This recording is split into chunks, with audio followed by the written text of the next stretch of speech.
earn their vote. Harris also trying to reach out to conservative voters who aren't happy with Trump, now agreeing to sit down with Fox News in Pennsylvania later this week, part of a blitz of interviews.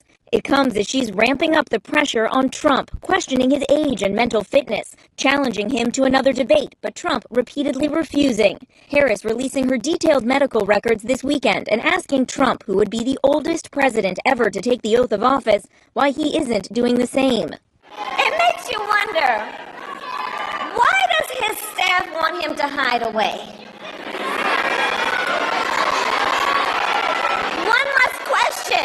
One must question, are they afraid that people will see that he is too weak and unstable? Trump's campaign instead pointing to a 3-paragraph letter his personal doctor released nearly a year ago. And tonight saying it's Harris who should pass a test on cognitive stamina. On the campaign trail, Trump this weekend stepping up his anti-immigrant rhetoric and suggesting he might use the military against, quote, radical left lunatics on Election Day.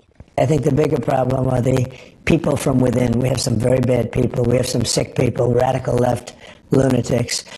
And I think and it should be very easily handled by, if necessary, by National Guard, or if really necessary, by the military, because they can't let that happen. Harris tonight responding. He's talking about that he considers anyone who doesn't support him or who will not bend to his will an enemy of our country. It's a serious issue. He is saying that he would use the military to go after them.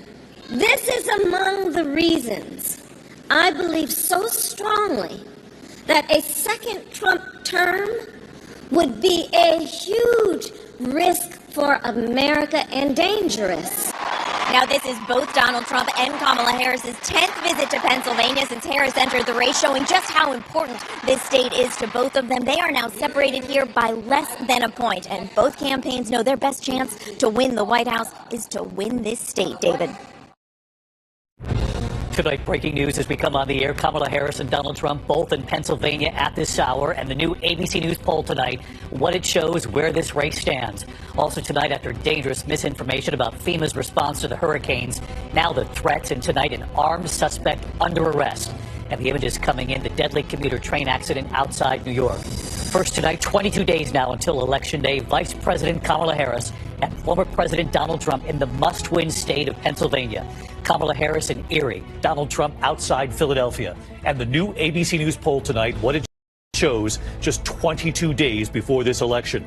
Also tonight, after dangerous misinformation about FEMA's response to the hurricanes, now the alarming threats against FEMA workers. And tonight, news coming in, the armed suspect under...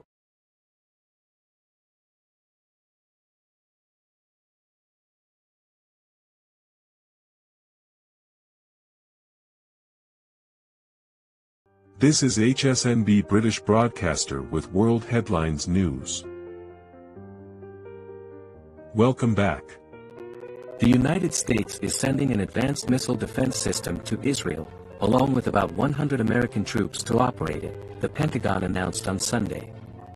It is the first deployment of U.S. forces to Israel since the Hamas-led attacks there on October 7, 2023.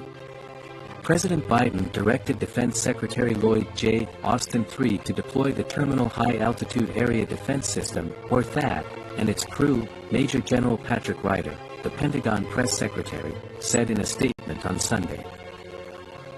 The secretary strongly emphasized the importance of ensuring the safety and security of UNIFIL forces and Lebanese armed forces and reinforced the need to pivot from military operations in Lebanon to a diplomatic pathway as soon as feasible. Secretary Austin also raised the dire humanitarian situation in Gaza and stressed that steps must be taken to address it.